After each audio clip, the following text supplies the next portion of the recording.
Божоле – это название известно многим благодаря самому разрекламированному и популярному вину региона – Божоле Нуво – молодое вино, которое выходит в продажу каждый третий четверг ноября. Многие ждут его с нетерпением. В России, правда, я такой большой ажиотаж не наблюдаю, хотя в некоторых других странах его просто обожают. Посмотрите, например, на Японию. Радостные японцы плескаются в бассейнах, в купелях из Божоле, насколько они выглядят счастливыми. Но есть и другие люди, которые недолюбливают Божоле Нуво. В том числе и многие сомелье. Они говорят, что это вино лохотрон, маркетинговый аттракцион, не нужно им травмировать свой организм и вообще пора уже исключить его из разряда вин благородных.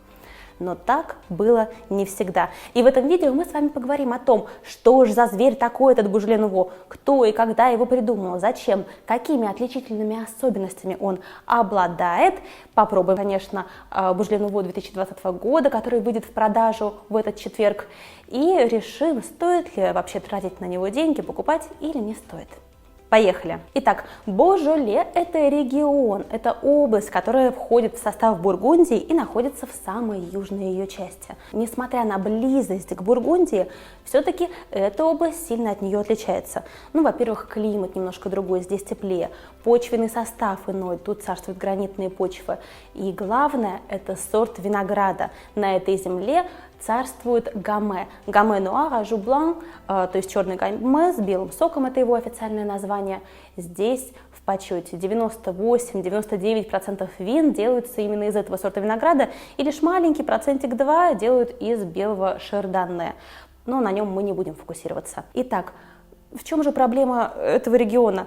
Да просто в том, что ему не повезло соседствовать с Великой Бургундией. И хотя вина здесь делали весьма сносные и раньше, и сегодня тоже, но регион всегда находился в тени своего знаменитого брата и поэтому оказывался обделенным вниманием, был недооцененным. У вин Божоле Нуво есть одна очень интересная особенность, мимо которой мы просто не сможем пройти, а именно процесс производства, который нестандартный и сильно отличается от типичного производства красных вин. И тут буквально 20 секунд вашего внимания, и мы уже пойдем дальше к более интересной теме. Итак, при стандартном производстве красных вин что делают? Виноград дробят, какое-то время сок находится в контакте с кожицей. Этот процесс называется мацерация, когда из кожицы экстрактируются такие фенольные вещества, антоцианы и танины. Параллельно с этим происходит процесс ферментации, то есть преобразование сахаров в алкоголь посредством дрожжей с выделением углекислого газа. Так вот, для вин Божоле Нуво используется другой процесс, который называется полукарбоническая или карбоническая углекислотная мацерация. Что это такое? Для полукарбонической мацерации берут целые грозди винограда, погружают их в емкость, под давлением нижние ягодки начинают лопаться, сок вытекает и запускается спонтанный процесс ферментации. Выделяется, как вы помните, углекислый газ, который поднимается наверх емкости, вытесняет кислород с собой, таким образом образуется бескислородная анаэробная среда. Есть и другая вариация этого метода, карбоническая мацерация, когда грозди винограда помещают в емкость, уже заполненную углекислым газом. И дальше происходит ферментация внутри ягоды без участия дрожжей. Ферменты, находящиеся внутри ягоды, преобразуют сахара в алкоголь, и когда уровень содержания алкоголя достигает 2%, ягодка лопается и сок вытекает. В этот момент ягоды отправляют под пресс и заканчивают винификацию уже стандартным методом до получения оптимального нормального уровня алкоголя, где-то там 11-13%. Что же мы имеем в итоге? В результате внутриклеточной ферментации внутри ягодки у нас появляются новые ароматы. Такие вот малиновые, леденцовые, конфетные ароматки, банановые ноты. Мы в таких винах наблюдаем очень часто. Интересно заметить, что в процессе такой ферментации необычной у нас вино будет насыщаться красящими веществами, антоцианами, но при этом танинов будет у нас там совсем мало. Почему? Потому что танины, как правило, большая их часть экстрактируется из мезги, то есть из кожицы винограда, в алкогольной среде. А поскольку у нас при карбонической мацерации уровень алкоголя достигает только 2%, то этого алкоголя недостаточно для того, чтобы извлечь эти танины. Поэтому вина у нас, как правило, будут очень легкими, с минимальным количеством танинов, поэтому они будут нам больше напоминать компот. Итак, плюсы и минусы такой технологии. Плюс этой технологии заключается в том, что она очень быстрая, и это позволяет бутилировать и начать продавать вина достаточно рано, в ноябре. С точки зрения экономической это очень выгодно, потому что винодел получает деньги быстрее. Ему не нужно замораживать их на полгода или больше, он их инвестировал и получил обратно. Оборачиваемость капитала у нас увеличивается, но есть и некоторые минусы. Достаточно простая ароматика, нет сложности, нет комплексности, и также эти вина не приспособлены для длительного хранения.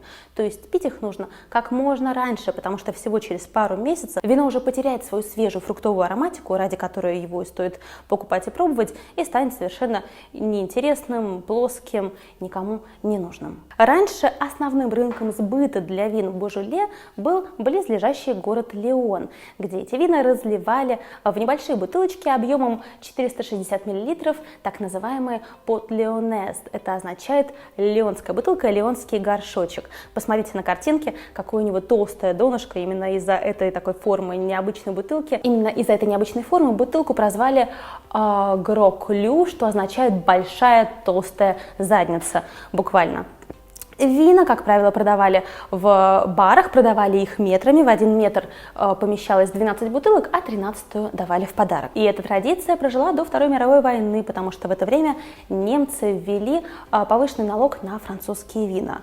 Регион в кризисе, нужно искать новые рынки сбыта, и тогда придумали достаточно простой вход. Повезли вино в Париж, где стали его продавать за копейки.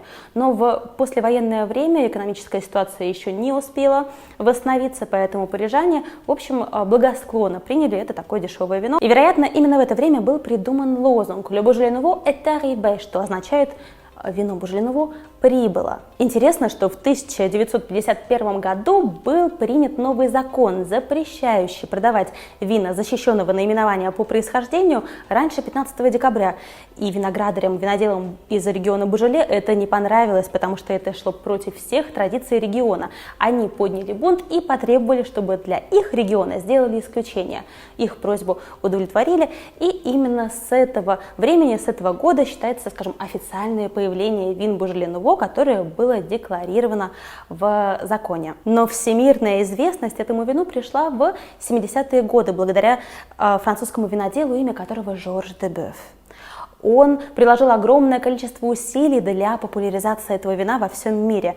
Он подключил медиа, устраивал фестивали, шоу с моделями, шоу со звездами, соревнования, гонки на спорткарах, божолейные забеги и придумал много-много других активностей, поэтому регион должен именно этому человеку сказать спасибо за популярность сегодня. И сегодня праздник молодого вина Beaujolais Nouveau начинается в полночь со среды на четверг. В городе Божо на центральной площади под свет факелов открываются огромное количество бочек и разливается это вино. Вино зачастую не видит бутылок, потому что пьется оно из бочек и из пластиковых стаканчиков. Кстати, именно в эти вот фестивальные дни в первые пару недель выпивается подавляющее большинство всех вин Beaujolais Nouveau. Ну и мы с вами не будем отставать и попробуем, что же у нас с вами есть сегодня. Будем пробовать с вами Beaujolais Nouveau 2020 года. Посмотрите, как выглядит этикетка. На полке в магазинах обычно мы Beaujolais Nouveau можем легко идентифицировать по этикетке. Как правило, она будет очень яркая, красочная, привлекающее внимание, и, конечно же, будет написано Beaujolais Nouveau. Так, и у нас 2020 год.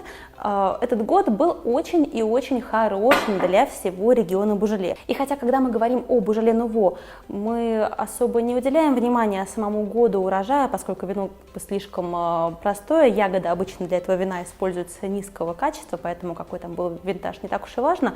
Но в этом случае я сделаю исключение, потому что 2020 год был очень экстремальным, и он не похож был по погодным условиям, не похож на стандартный стандартный год в регионе Божеле. Почему?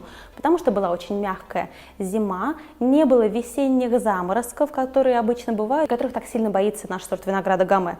Более того, летом, где-то в июле, в августе практически не было дождей, была очень засушливая такая погода, вследствие чего ягоды у нас более концентрированными получились, и урожай собрали раньше положенного срока.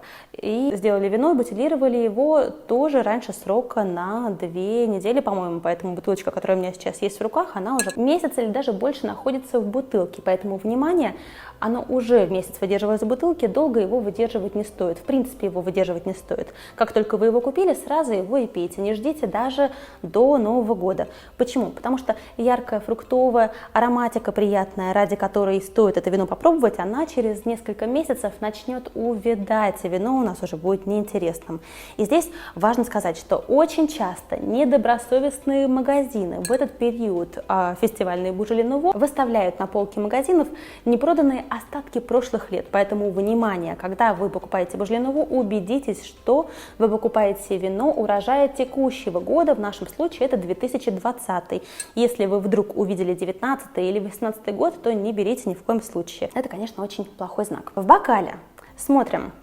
У нас вино такого красивого рубинового оттенка с фиолетовыми отблесками. И оттенок этот немножечко напоминает такую вот марганцовку разбавленную. Есть такой вот подтон фуксии, может быть. Помните фотографию нашу с японцами, где они плескаются? Вот такой вот оттенок очень часто мы встречаем в винах Божоле. Вино чистое, прозрачное, просвечивает, да, вот сквозь него я могу, в общем, прочитать, что у меня написано. Тут в тетрадке какие заметки. Аромат. Хоть и не слишком интенсивный, тем не менее заметны первичные фрукты и ягоды. Малина, ежевичка сладкая, вишенка такая, может быть, которую мы встречаем на десертах, да, вот сладкая пьяная вишня. Леденцы малиновые здесь присутствуют. Жвачка, да, баблгам. И очень часто винам Божеле Нуво из-за карбонической мацерации свойственна нота банана. Но я вам не могу с уверенностью сказать, есть ли она здесь или нет, потому что когда я знаю, что она там должна быть, я начинаю ее чувствовать, хотя в слепой дегустации, возможно, это была бы не первая нота, которую я бы идентифицировала. Есть ли она там или нет, или, может быть, это обман моего мышления, тут такой другой вопрос. Во вкусе. Удивительно, но во вкусе это вино мне нравится, я ожидала худшего. В нем ощущается средняя кислотность, невысокая, но при этом вино освежающее. В нем есть некоторая тельность, потому что обычно Божеле Нуво больше напоминает сок или больше напоминает компот, из-за того, что у него недостаточно тела и недостаточно танинов. Но в этом образце есть небольшие танины. Легкое ощущение сухости во рту присутствует, и это плюс, это хорошо. Это поднимает вино на принципиально такой вот другой уровень, делает его более серьезным. И такое вот сочное ягодное послевкусие, немного напоминает виноградный сок. Так, теперь поговорим о гастрономических сочетаниях. Это вино можно пить прекрасно само по себе, либо в качестве аперитива, либо без гастрономического компаньона, но если же вам хочется с чем-то сочетать, тогда ни в коем случае не берите красное мясо, хотя танины и присутствуют в вине в небольшом количестве, но они не справятся с протеинами в красном мясе. Вместо этого лучше обратите внимание на белое мясо, например, на свинину, свиные ребрышки, сосиски, на салаты, овощи. Овощи могут быть тушеные, приготовленные, рататуй, например. Сыры замечательным образом будут здесь смотреться, хорошо подойдет к фондю, каким-то, может, грибным блюдам. И зачастую рекомендуют к индейке запеченной. Дело в том, что так уж получилось, что праздник молодого вина Божеле всего лишь на неделю раньше, чем День Благодарения. И это, конечно, не упустили американские маркетологи, которые стали рекламировать это вино в качестве хорошего сопровождения для запеченной индейки. На мой взгляд, к запеченной индейке можно найти более интересные пары, ну, хотя бы не Божеле Нуво, а может быть Божеле более серьезных категорий. Да, это Божеле Виляж или Божеле категории Крю. Более такие интересные, изысканные, серьезные вина, которые способны для длительной выдержки. И об этих винах я запишу отдельное видео, которое будет буквально через пару дней, поэтому обязательно подписывайтесь, чтобы не пропустить. И я действительно рекомендую вам его посмотреть, потому что я буду рассказывать о винах, которые представляют собой лучшее сочетание качества и цены, поэтому обязательно подписывайтесь. Ну, вывод-то какой? С одной стороны, Жорж Дубов, он реинкарнировал интерес к этому региону, но с другой стороны, он похоронил полностью его репутацию и оказался в плену собственной маркетинговой стратегии, потому что, как я уже сказала, в регионе Божоле делают очень интересные, такие величественные, сложные вина, которые могут быть предназначены для длительной выдержки, но из-за того, что все слышали только о Божоле Нуво, другие вина Божоле очень часто упускают из внимания. Но тем не менее, предлагаю вам не бойкотировать это вино, поскольку я вообще за diversity, и мне кажется, винный мир, он тем и прекрасен, что есть огромное многообразие сортов винограда, стран винодельческих, регионов, методов производства.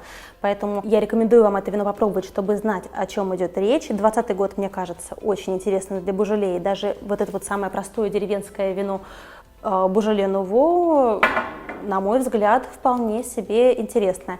Конечно, нужно понимать, что это не то вино, которое мы будем дарить своим бизнес-партнерам или там друзьям на день рождения и на праздники, но все равно что-то в нем есть, почему бы раз в год не позволить себе отметить праздник молодого вина с этим вином. Единственный минус – это, наверное, его цена.